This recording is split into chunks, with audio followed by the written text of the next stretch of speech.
Look at that. It's Christmas week. As I'm just going to keep saying that all week like a little kid. But you know what? It is Tuesday, December 22nd. Welcome everyone to Living Room Sports Talk. Kim McCauley.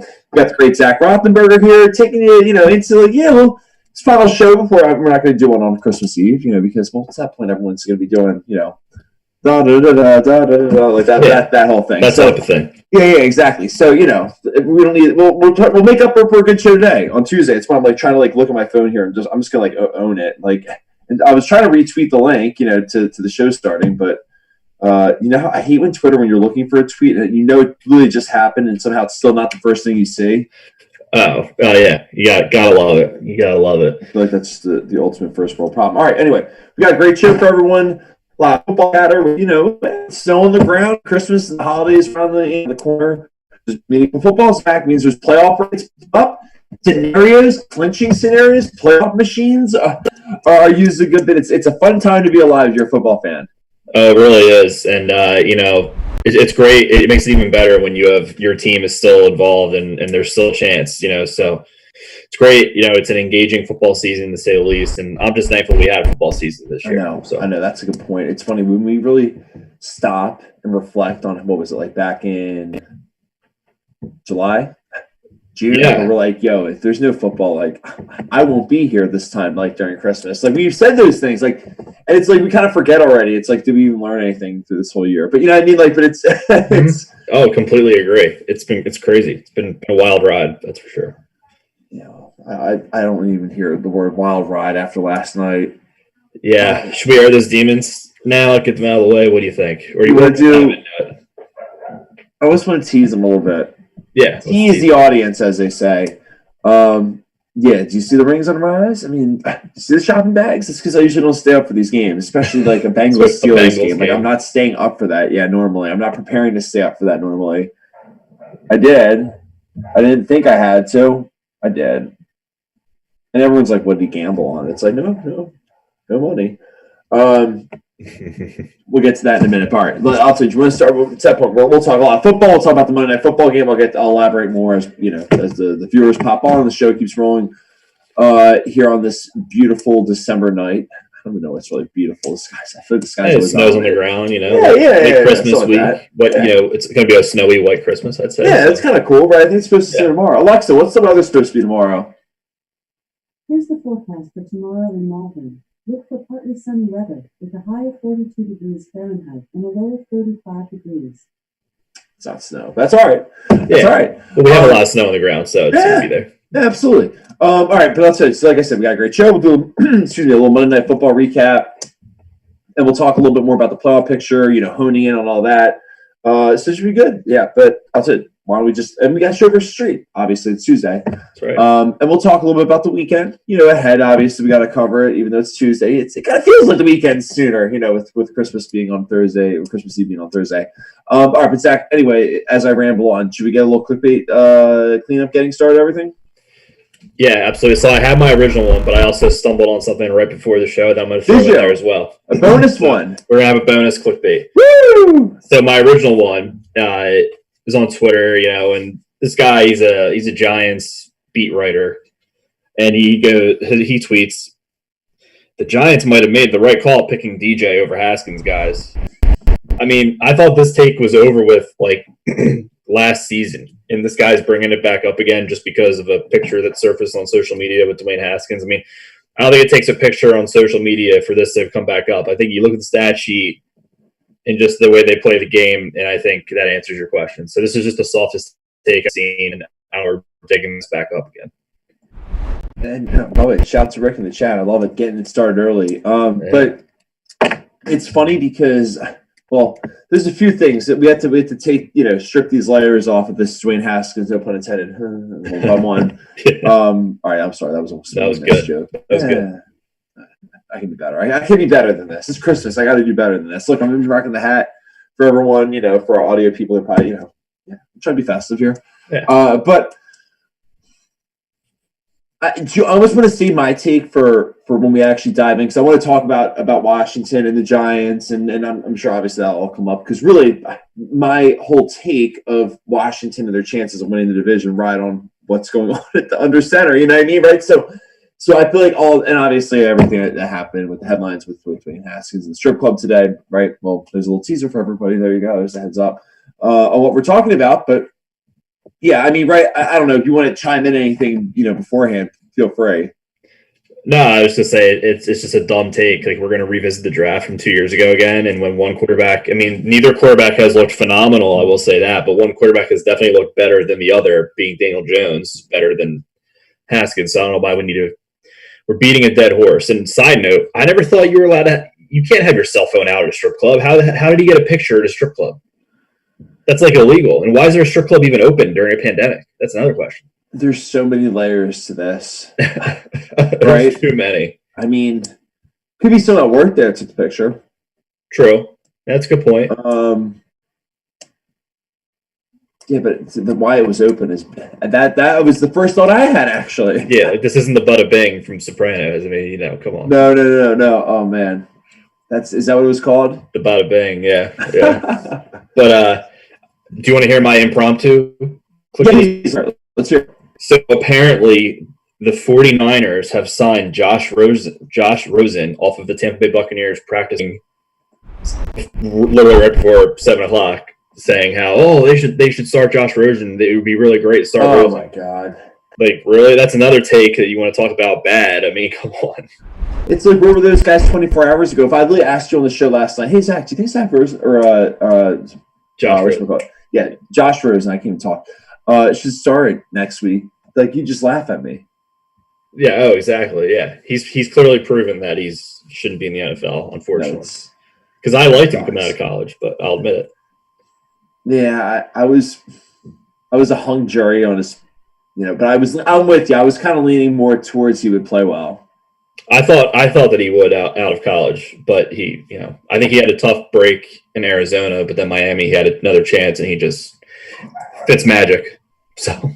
Yeah. Is that Ozzy back there? I think that might be Scout. He's chiming in. He doesn't like Josh Rosen either, apparently. I love that. All right. Yeah. Well, and I'll say it's that point. It's funny you're mentioning how your original clickbait was about the draft and how it was like 2 years ago, and it's like get over it. Well, I'll tell you, Zach. I'll see you 2 years, and I'll raise you like 6. I still can't believe we're still talking about little clickbait things with LaShawn McCoy and his feelings for Philadelphia and how it hurt more when they let go of him, and it was his best years were there, and it was an awesome situation, and it just hurt a little bit more. Okay, who cares? Does anyone care? Does anyone care? Yeah, there's not a whole lot to say about it. Does anyone care? I don't care. You don't care, right? Yeah, I hear crickets. No one cares. So that's like saying Tiki Barber is still butthurt. I forgot he's still in the box, dude. And if anything, hey, you should relax. That's like Philadelphia South down there. Right, exactly. I mean, that should be his free ride to a Super Bowl. Should be, even though it probably won't be, but that's probably what he was thinking. I notice he hasn't done anything for them. No. He's just one of those veteran players who signs with the team and hopes that he gets a Super Bowl. So. Yeah. It's horrible. But to that point, speaking of horrible, yeah, you got to air this out. We should have had Emily on as a guest. I told her, but then she was kind of on the fence, and I kind of thought, like, of all the times, like, to get her on, this is not true. Like, this is not the vibes. It's not a positive scenario. No. I mean, I've been there. I've been there with the .14 fiasco, and let me, I guess, set the stage for everyone, because they're like, what the hell is he talking about? It's hard right now, Zach. Anyone that's been through a fantasy football heartbreak, like a real one, they know how much it hurts. You know how much it hurts. Yeah, I do.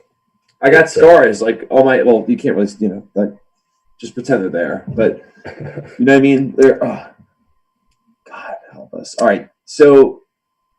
All right, yeah, I'll set this. I'll set the picture up. It's really hard for me to do because it's funny. I actually in my head was like, I should probably say out loud once or twice before the show, just like what was going on last night, because it's gonna be really hard to talk about. But because I'm still in shock.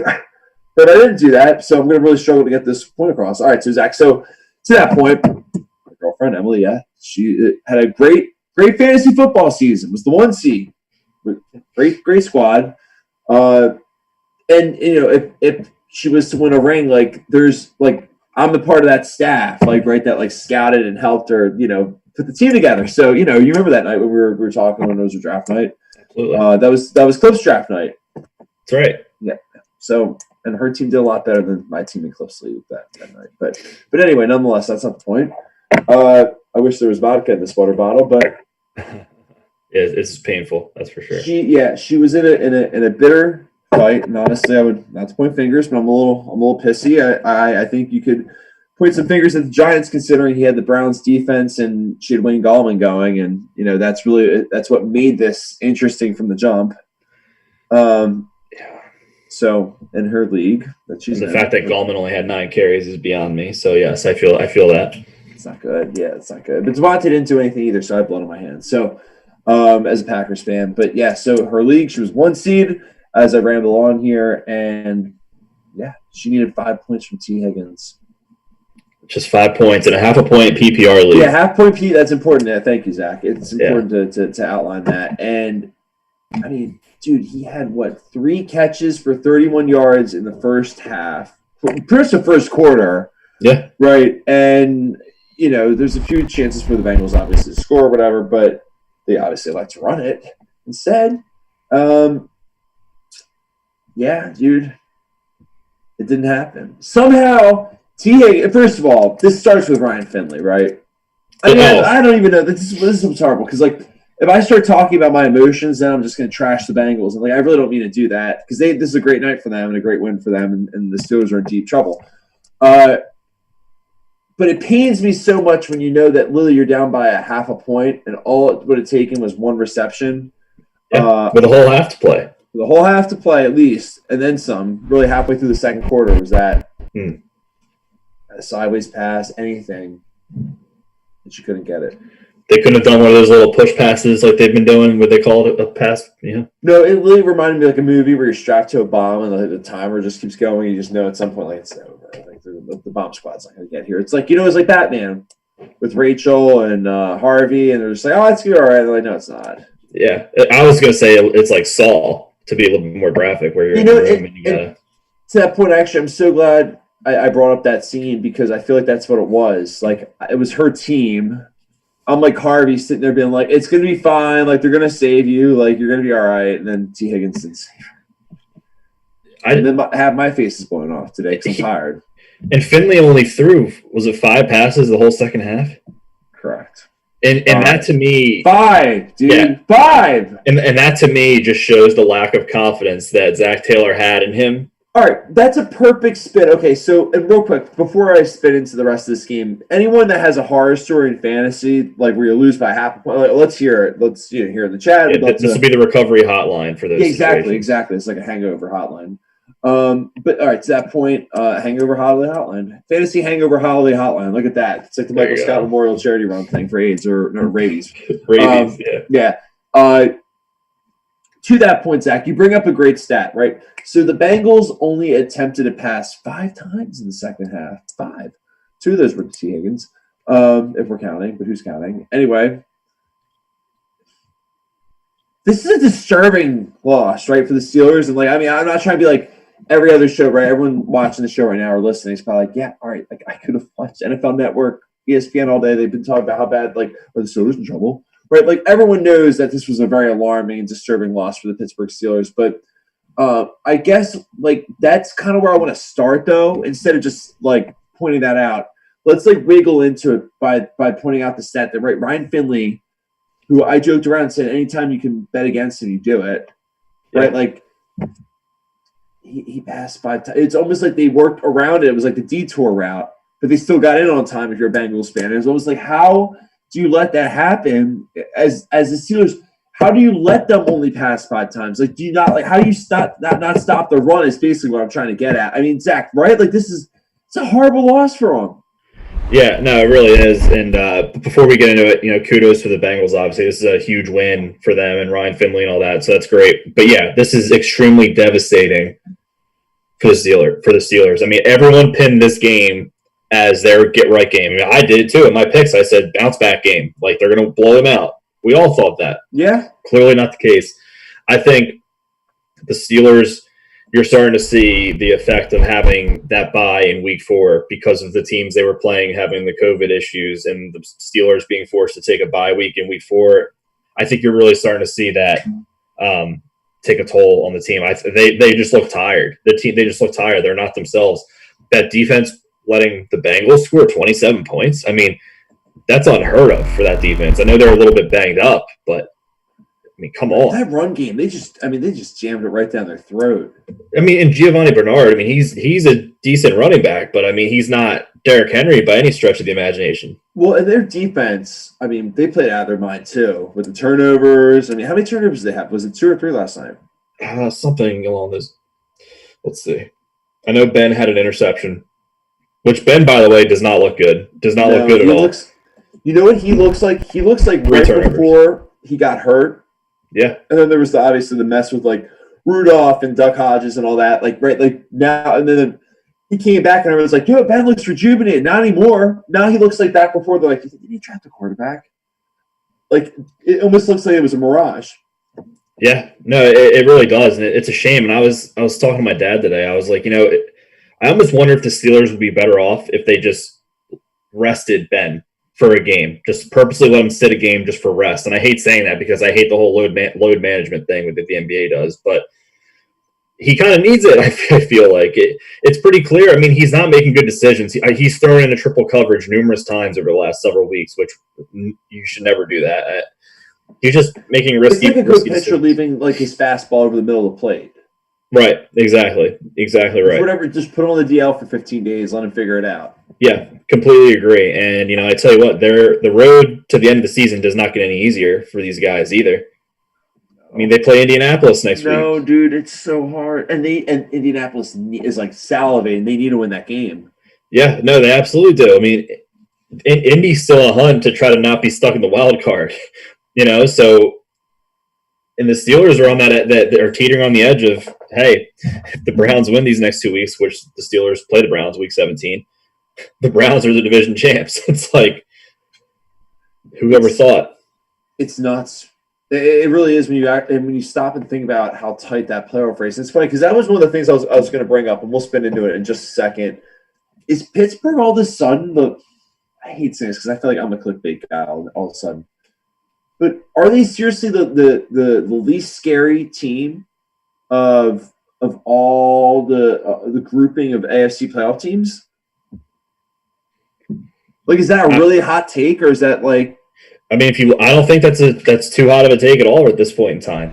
I mean, you look at the AFC playoffs, which I know we're going to get to, but I mean, right now the last number 7 seed, the Miami Dolphins at 9-5, and it could easily be the Ravens at 9-5. One of those two teams is going to make it in. They're both catching their stride at the right time. They're tough.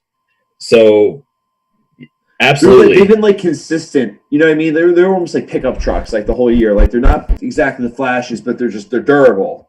Absolutely, and yeah, I mean when you look, you got the Chiefs, the Bills, Titans, Browns, Colts, Dolphins. I mean. Then you have that Ravens in there too.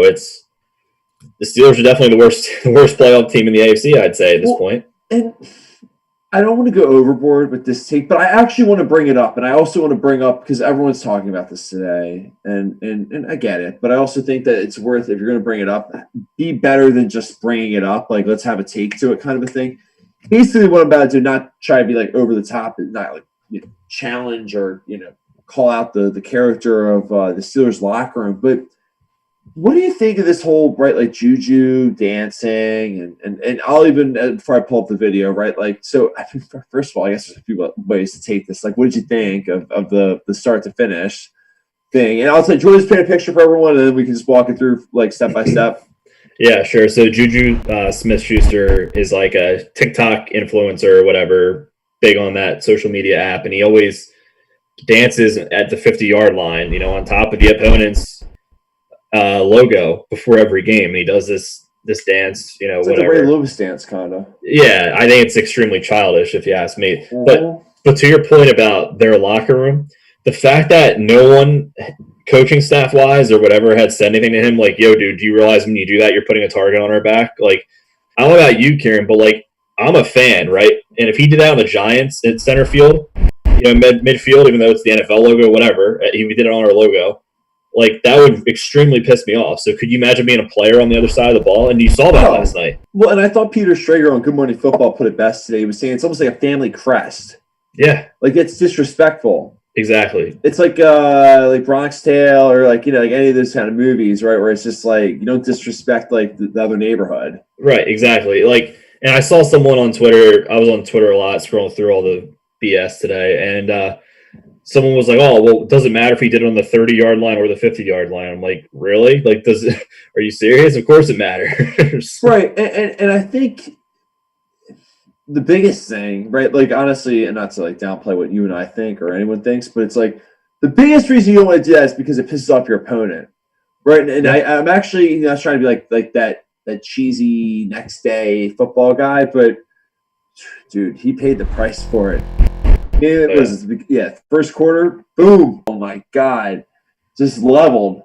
It was a Von Bell, the safety for the Bengals, just absolutely just leveled him. I gotta see this again. Look at this. This is great. That brought me back to the old Vontez Perfect dirty hits across when on the slant routes. Yeah, that was a clean hit though. That was clean. That was textbook great. I mean, let's watch. Oh, and watch it again. Like, I mean, you can't watch this enough. That's how great it is. Yeah. And like I said, I love this because I'm a big fan. I think when coaches are always trying to emphasize you respond, you retaliate to these things the right way with your play. I love this tweet, by the way, that came up. It was like how it started, how it's going, or whatever. Yeah.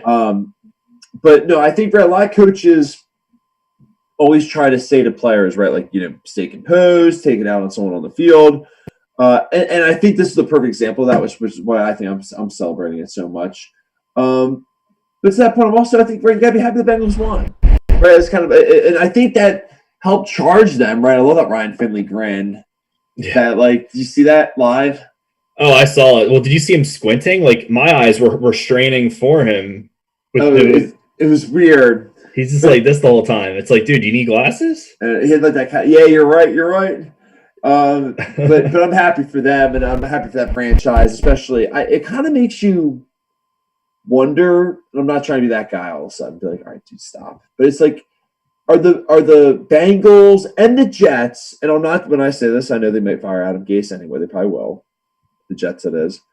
And Zach Taylor probably will stay another year. But between them having Joe Burrow coming back next year, obviously the full training camp under his belt, and then the Jets kind of grinding out these games for them. I mean, obviously that clunker out in Seattle, the guys is stop. But right, there's something about them too. They don't give up either. Yeah, they have some type of grit, that's for sure, which you got to admire. Are these teams far? Yeah, so I was going to say, I guess to my point, like, are these teams like far away? I think the Bengals are closer. I think the Bengals are closer to the Jets. Even if the Jets get a new coach, I still think the Bengals are closer, just because I feel like there's a lot of toxic and just turmoil within the Jets organization, kind of from the top down. I think they need to work with that. And then they might rebuild with like Sam Darnold, maybe without Sam Darnold. There's like so many layers to that too. Yeah, what would be great is if Carson Wentz ended up being on the Jets. I'm sure he would appreciate that. Could you imagine? Yeah, but the Jets are really like I feel like they just need more weapons on offense, right? Like they need more help on in the receiving group.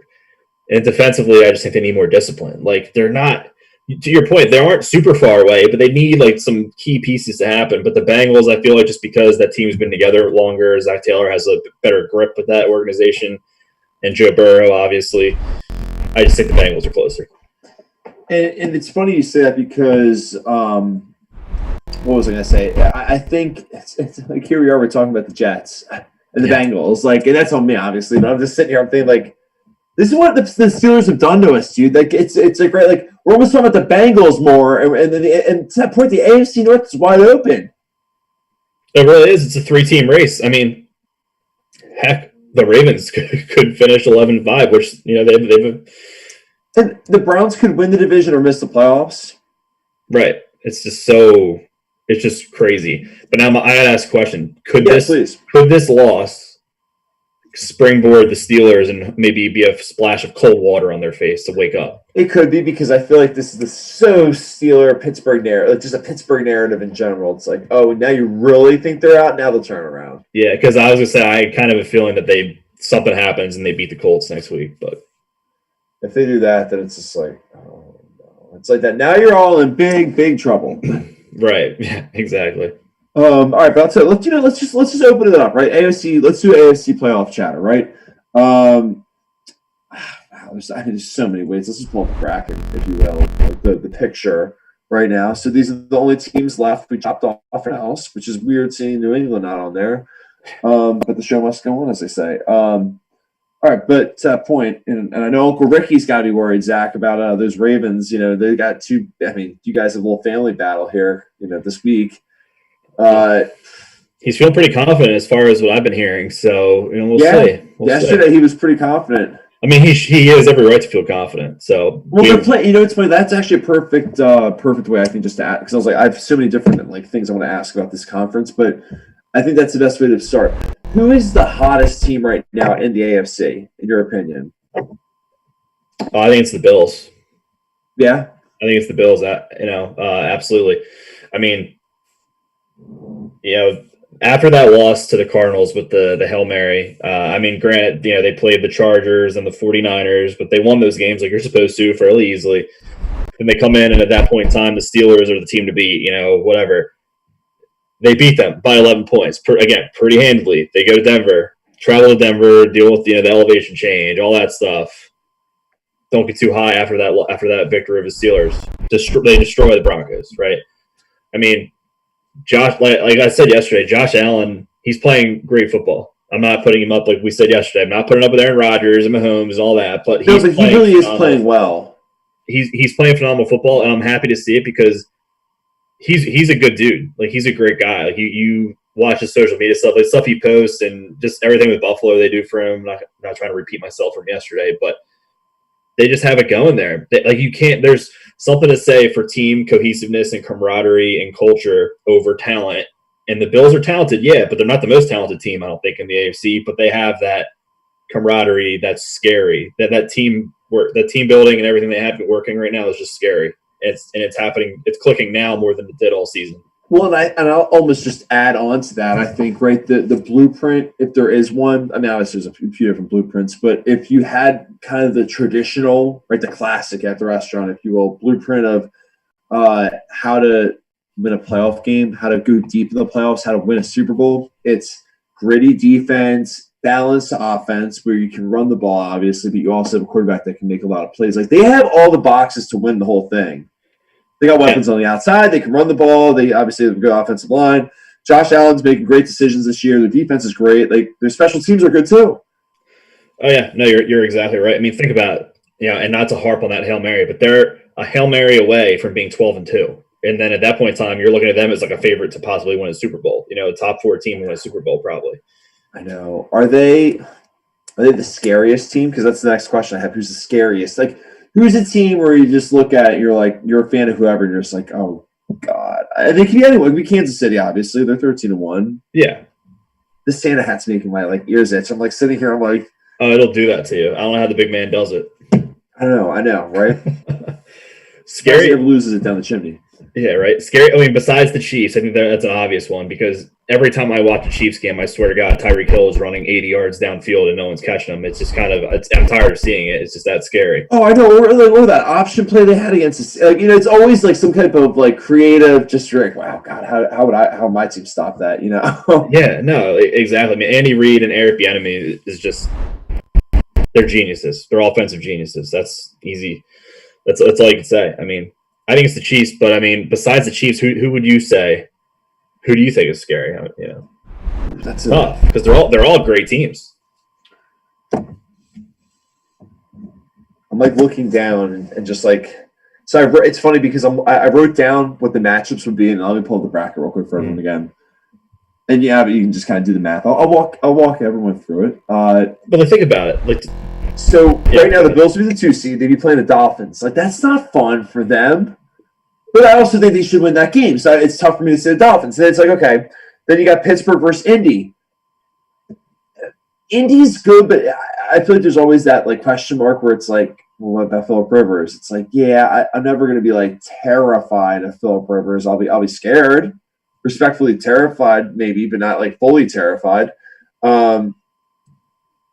And then you find this Tennessee-Cleveland game, and I think like in a weird way, Zach, I think like that's kind of my answer. It's like a half-ass answer for you, but it's like whoever wins that game is the team that's the scariest to me because they're like kind of the same DNA. They both ground and pound, whether it's Chubb and Hunt or Derrick Henry, right? Ryan Tannehill's having a hell of a season. Baker Mayfield's they're both having good, like, I'm not turning the ball over seasons, which is something I think that needs to be celebrated on both their ends. The Titans are winning football games. They're quietly just playing well and just kind of dominating down the AFC South. And people are going to write them off because everyone's enamored with the Chiefs, enamored with what's going on with the Steelers crashing or the Bills playing well. But, like, they're playing well too. So they're a problem. So I think whoever would win that 4-5 game could be a huge problem for the Chiefs. Maybe beat them, and then they're off another way. The Ravens, if they got in, I mean, that's the other thing. They could be terrifying. I also love the love of the chat for the Santa hat. You know, I love that. Yeah. But, yeah, I mean, I don't know. So I think that's kind of, like I said, a goofy answer, but it's whoever wins that 4-5 game. No, I don't think it's goofy at all because my response was going to probably be the Browns or the Titans, same exact as you. So we're on the same page. I mean, Baker Mayfield is playing like a man possessed right now a little bit. And with that running game, they have everything you just highlighted. And I hate to say this because I don't want to use your blood as like my carpet, but it's like laying it, man. That game on Sunday, I think, to me, proved they can win it in multiple ways. Like, right, like we saw them have that loss to the Ravens. That was an absolute shootout, but they just found a way to, because the Giants need to win that game. The Giants are a good team, in my opinion, with Joe Judge, like coaching them. Like, they're going to be sound, and they won. That's a tough game to win. So I think to win that game the way they did win it, I think that speaks volumes about what they have and what they could build for the playoffs. I could see them beating Tennessee. Oh, absolutely. Remember Tennessee absolutely murdered them week 1? Not that it means anything, but it was like week 1 of Freddie Kitchens with Marcus Mariota was the quarterback. Oh, yeah. Oh, I do. Yeah, no, I agree. And Tennessee has some holes on defense that a Browns offense could take advantage of. So if that is a matchup, that's going to be that'll probably be one of the best matchups of the weekend. I could totally see Indy and Cleveland both winning. Absolutely. And it being like Bills, Cleveland, and Indy, Kansas City. Yeah, I mean, could you imagine? Now, let me ask you this. That's like I hate asking this question because it's like I don't know, Kieran. We'll see. Where do you? I'll put it this way. What do you think of the Chiefs? And I'm going to add this caveat, not to be like, Zach, here's the way you should be talking about this. Wink, wink. They haven't lost a game since week 5. They've been in a lot of close games. Usually that means that you're at some point going to have either just an egg game. It's like fantasy kind of. Like you haven't lost in fantasy in a minute. You're always in these like tight games. There's always that 1 week where your team doesn't show up at all. You almost can't run or hide from it. I mean, maybe there's a team that can, show immunity to that. It's Patrick Mahomes and Andy Reid with that innovative offense with Eric Bieniemy and Mike Kafka and all them. But like, I don't know. What do you think of their chances? Obviously, a bye is huge. I don't know. Dude, there's every single one of these teams besides maybe the Steelers right now are like a team that I would not want to see at all. Oh, you're exactly right. 1, 2, 3, 4, 5, 6. So their last 6 games they've won by and this is a standard take everyone's saying. Their last six games they've won by a combined 24 points. So they're averaging 4 points per victory in their last 6 games, which you could do the caveat. Hey, they're winning close games. That's great. Exactly right. They are. But at some point in time, you're going to bend and you're going to break. Now, their schedule to end the season isn't really anything to write home about. They play the Falcons and the Chargers. So theoretically, they should finish 15-1. But we'll see. But overall, my take with the Chiefs, they're scary. They're scary because of their offense, but solely because of their offense. I think their defense has been, mediocre at best this year, and I think they can be beat. But that offense has just so much firepower. However, I would take the Packers offense over the Chiefs offense. Hey, Merry Christmas, Dad. That's right. Christmas. Yeah. We're about a little holiday cheer, right? Yeah, that's right. No, I know what you mean. I hate to say this because you're a Giants fan. I'm a Packers fan, but I really smell a lot of 2011 Packer vibes with them. They go 15-1 maybe the year after they win the Super Bowl. And then it's like then you run into that buzzsaw like the Brandon Jacobs. Giants. It's like, oh God, Ma Bradshaw, the whole crew. Yeah. No, you're exactly right. And I think if there is a year for the Chiefs to maybe get upset in a divisional round, I think this is the year with how loaded the AFC is. I really do. I could see it happening. Yeah. I don't know if it will, but I could see it happening. To that point, let's spin it over real quick. And actually, let's talk about the Ravens real quick. Like, do you think they get in? Because I mean, I kind of just glazed over like what the matchups would be after. But the Dolphins have the Raiders this week, and then they have the Bills. Mm-hmm. That's not two easy games. The Ravens have you though, and I don't think that's an easy game either. I think the next one against the Bengals will be, but even that they just beat the Steelers. So you never know. Yeah, no, it's a great question because it's at the end of the day, it's going to be between the Dolphins and the Ravens. I mean, that's how I see it. That's how we all see it. And you hit on it. The schedule difference is significantly favors the Ravens. And if you off of the eye test, their last couple of games, it seems to me that they're hitting their stride and they've got some momentum going, which is good for them. So the Raiders technically are not out of it yet. And something tells me they could be a little bit of a scare for the Dolphins this weekend. And then week 17. After that big game against New England? Yeah, exactly. So week 17 is going to be – I still think the Bills are going to be playing hard week 17 because only one team gets a bye now, not the top two. So I think they're going to be fighting for position and try to lock in that number 2 seed. The simple answer for me is the Ravens. I think the Ravens are getting in. I don't know about the Dolphins. And I hate to say it because all offseason I was high on the Dolphins. It's tough. I mean, isn't it crazy that this was the playoffs last year? Neither would get in. So now here's something for you. Yeah, let on me. So their tiebreaker would be, because they're not in the same division, would be their conference record, right? If not head to head, and I don't think they played each other this year, did they? No. Is it your own divisional record over conference, or is it? So I think if you're in the same division, right? But division. Is it division regardless and then conference? I think it might be. Okay, Okay, so Dolphins are 3-2 in their division. The Ravens are 3-2 in their division. And the Dolphins play the Bills, that's a divisional game, and the Ravens play the Bengals. A divisional game. So say if they both win those games, 4-2, and then you look at the conference record, the Dolphins are 6-4 and the Ravens are 6-5. And the Dolphins' last 2 games are conference games, AFC games. So I'm not trying to get too technical here. Okay, that's why they have the tiebreaker, because they have a better conference record right now. Right, exactly. And it's a push on the divisional one. On the divisional, yep. Now, of course, I want the Giants to win this weekend, obviously, but I mean, would I be surprised if the Ravens beat them? No. So I think it's the Ravens, man. I really do. I think it's the Ravens. Yeah, you're welcome, Uncle Ricky. What do you think, though? I don't know. The Dolphins are tough, man. They find ways to win. They're a jaded team. They are. They're like Mike Vrabel 2.0. They really are. I mean, if the Dolphins do find a way and they win these 2 games against the Raiders and the Bills, I think they're going to be burnt out, though, come playoffs, and they're probably going to be done first round. But still, huge difference for the Dolphins compared to what we've seen in recent history. So, look at that. They're saying you're going down this weekend. Wow. See, I'm a gentleman. I'm a nice guy. I say that I wouldn't be surprised if you beat us. I think you're going to make the playoffs. And I get the trash talk. Yeah. All right. Well, you know what? Let's take back everything I just said. Let's spin over real quick into the NFC here. I got a million notes on that one too. Right. So I got a good glass of water there. I feel like this conference is not as exciting. You can say that again. It's unique. I mean, you got like the ugly duckling of the NFC East. No offense, I'm sorry, but you got it's a whole different world. It's like the heat miser and the cold, or the ice miser or cold miser or whatever it is. Yeah.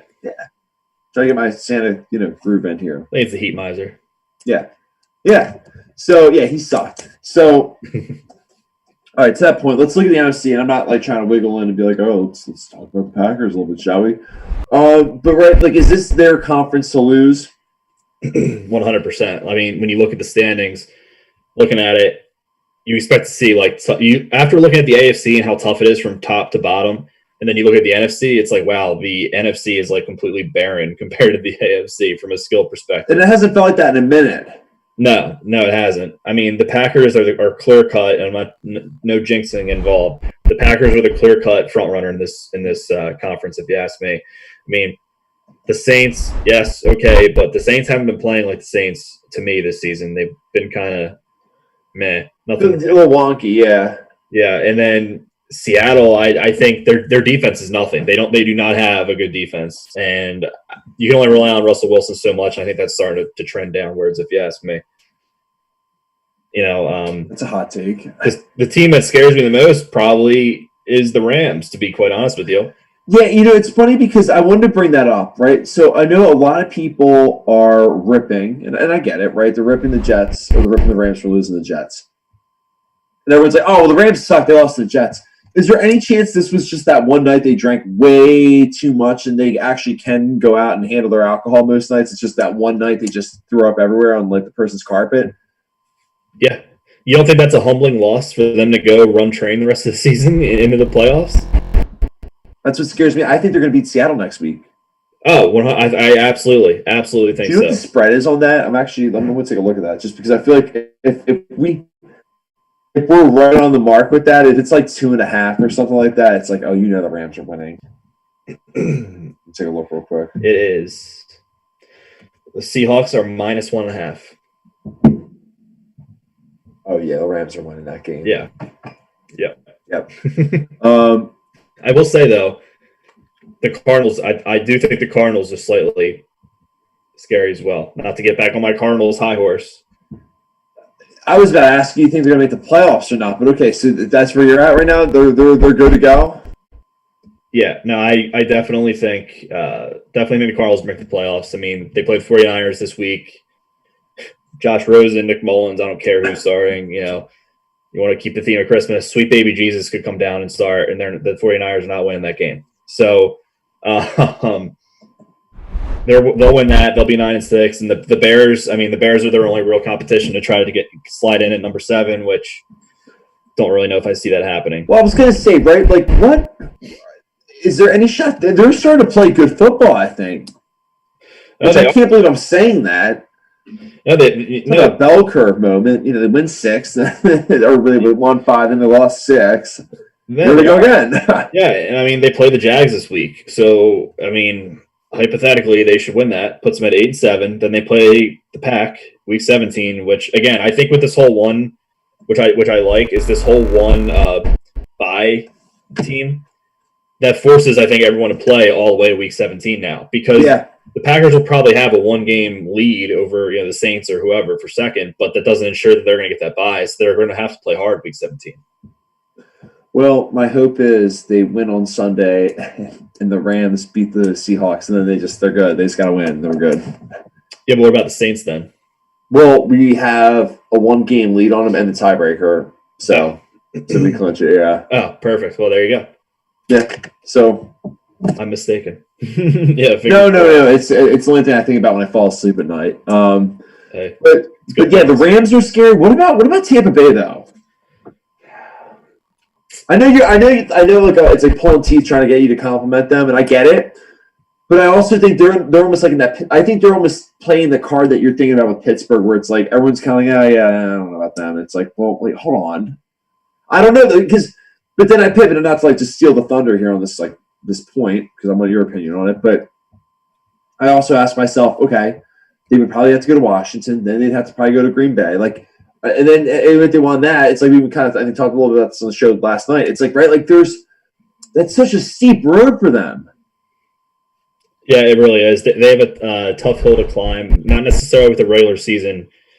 Matchups going forward. I forget who they play this week, but I know week 17 it's the Falcons. It's the Lions. They play the Lions on Saturday. Okay, right. So the Lions and the Falcons. They'll kill them that game too. You take that to the bank. Yeah, those Saturday night games are typically either 2 blowouts or one is a guaranteed blowout. Mm-hmm. I think we learned that last week and from years prior. Oh yeah. You are onto something with the Bucs.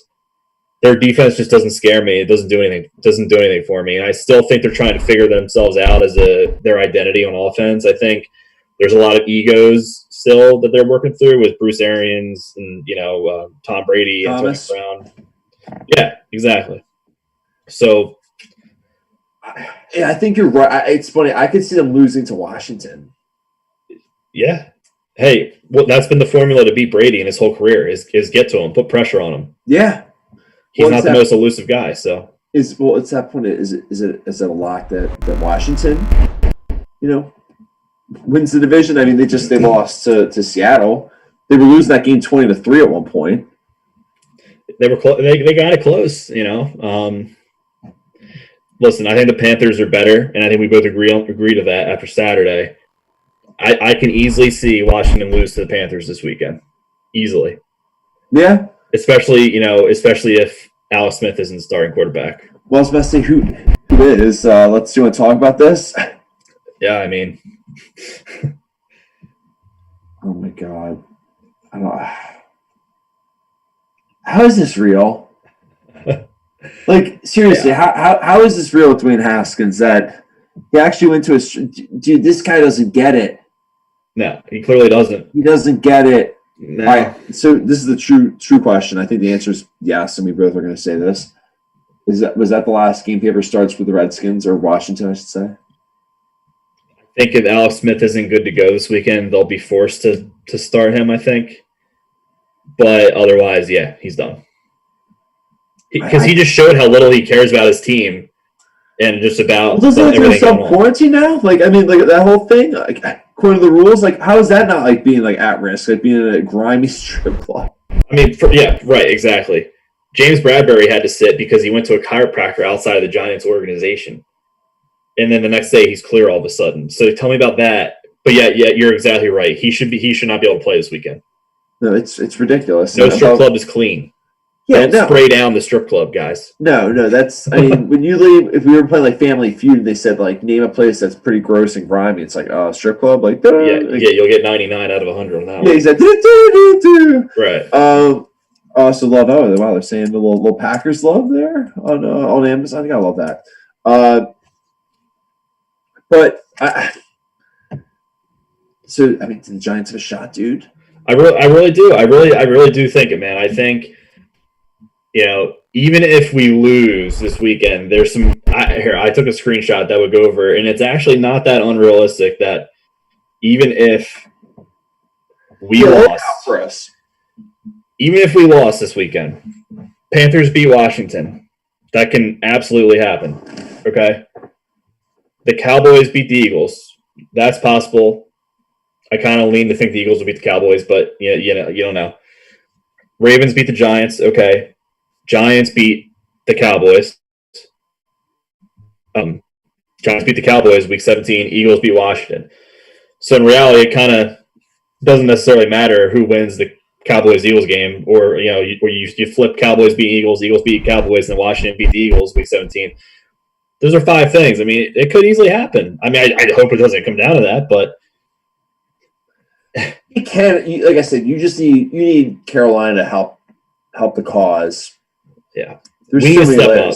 We need. Have you seen anything? I know it's only Tuesday. I feel like tomorrow we'll have a better indication of like what Alex Smith is going through and stuff like that.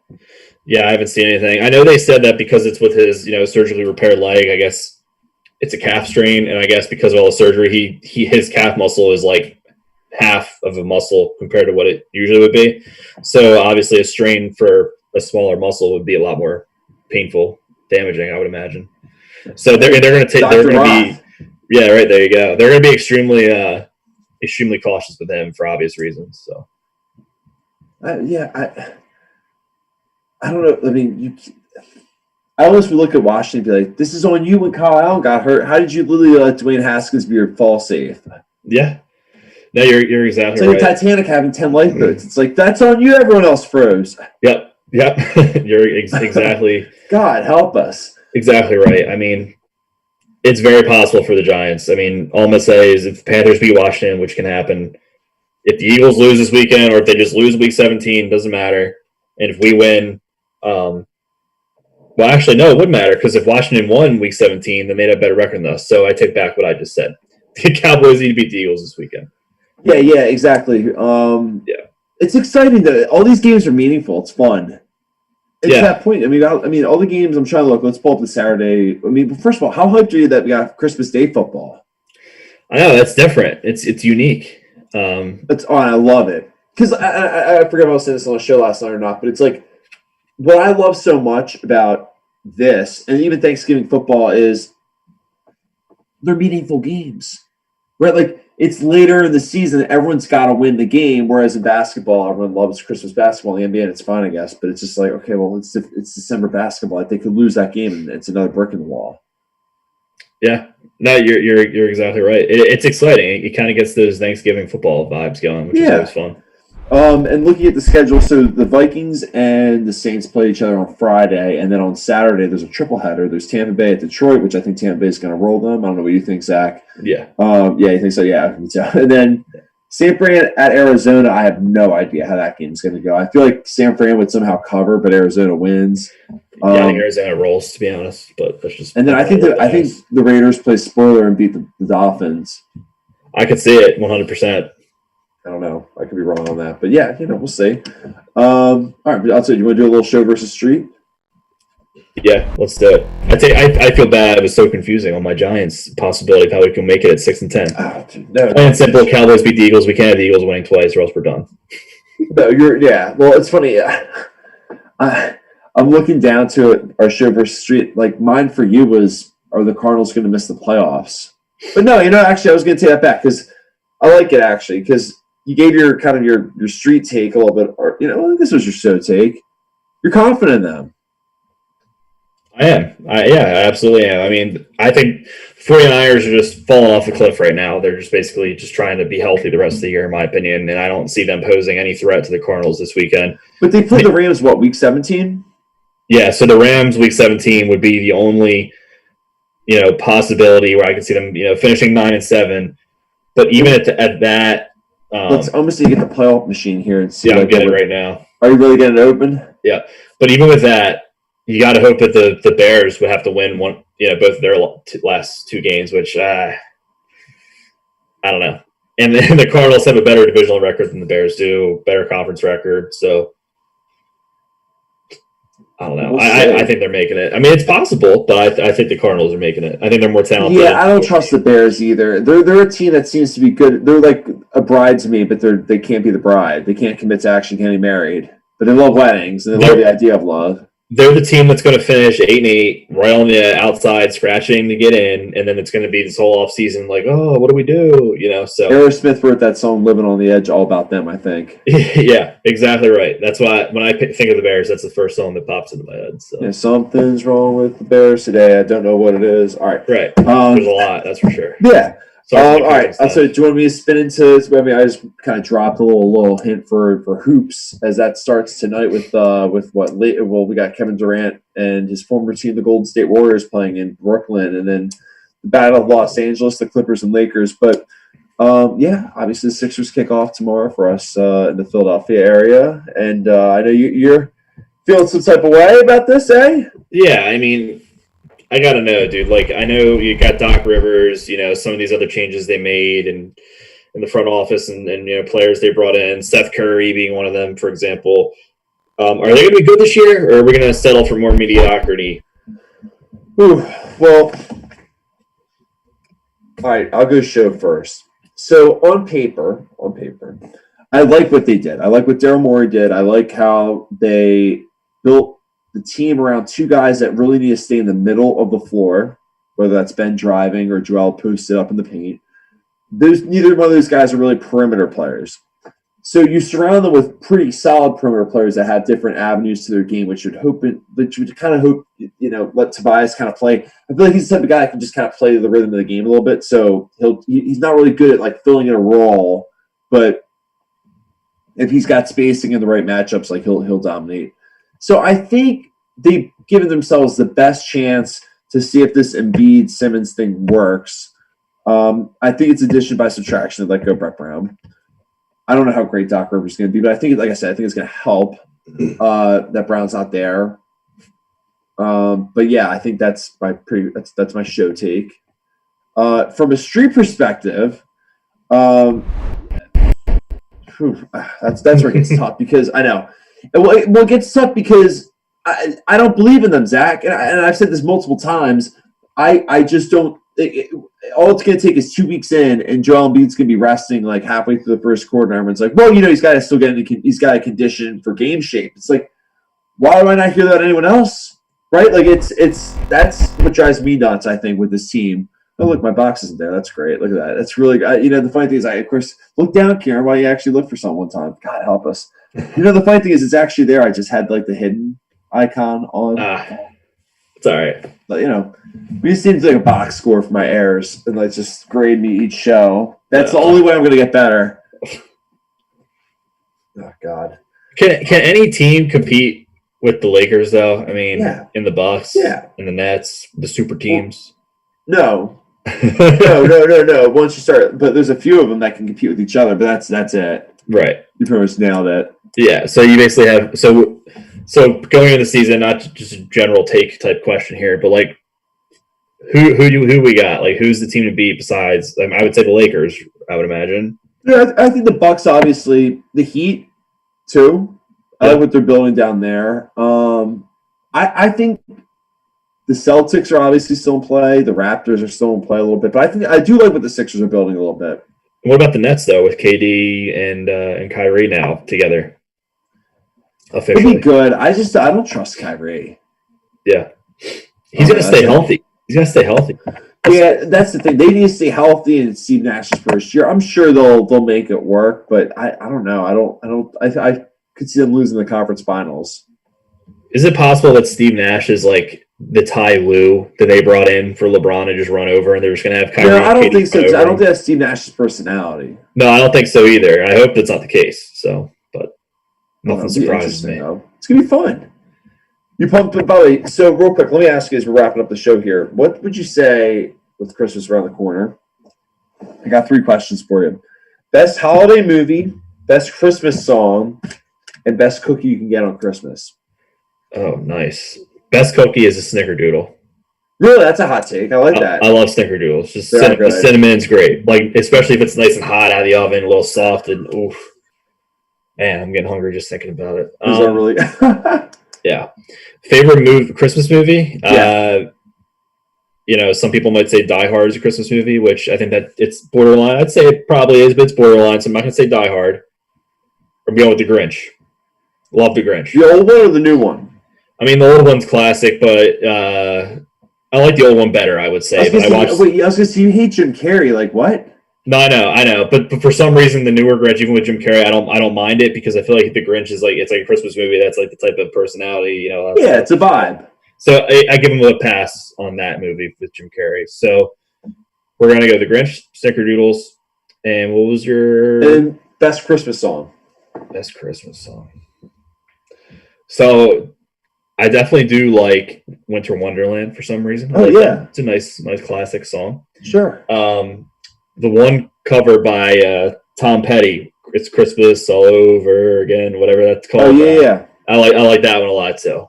I like that one a lot as well. I'll check that one out. How about yourself? What are your what's K-Max 3? All right, so all right, we're going what is it called? Happy Holidays? Is that the one with Andy Williams? It's the holiday season. Yeah, that one. Yeah, right. Yeah, that's definitely the best Christmas one, in my opinion. And then I'm going Rudolph.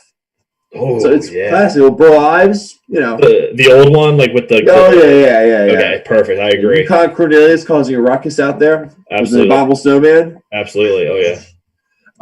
Oh yeah, it's great. And then I'm trying to think. Best cookie, chocolate chip. You gotta go chocolate chip. Yeah, classic. You can't go wrong. I know it's like oh really? Do you like the color blue, Kieran? So, yeah, no, but chips they hit different. Yeah, I'm pumped. Do you do anything fun for the holidays? I think just regular. So one of our traditions is Christmas Eve we watch The Grinch as a family. Nice. It's like a tradition. So we're gonna do that, and then pretty low key. Gonna keep it small. Nothing too crazy. And then Saturday got a Pollyanna with Nina's family. So nice. There you go. How about you? So we're doing Emily and I are doing gift exchange tomorrow, and then just spending time with the family on Christmas Eve and Christmas Day, and then just doing the do. It'll be fun. There you go. Yeah, it's always a good time. Oh yeah, it's always a little rest and relaxation. Then, like I said, playing sports to watch and indulging. It'll be fun. That's right. That's exactly right. So at that point, we won't be on the show tomorrow. Or sorry, we won't be on anyway tomorrow, but we won't be on Thursday. with it being Christmas Eve, but we'll be back on the air next week. So we hope everyone has an awesome holiday, and really just a great Christmas. And if you don't celebrate Christmas, hope you, and whatever, if you celebrate anything, we obviously hope you had a great holiday as well. And everyone just hope you stay safe. And it's fine. I'm never good with these things. It's almost like going to a viewing. I never know what to say to someone at a viewing. It's like, you know what I mean? Yeah, because no matter what you say, it's not going to be perfect. Yeah. So. But hope everyone has a Merry Christmas then. Yeah. Right. Any final thoughts? Don't drink too much eggnog. There we go. I like that. Yeah, that's oh man, could you imagine? Oof. But awesome. Yeah, we hope everyone has a great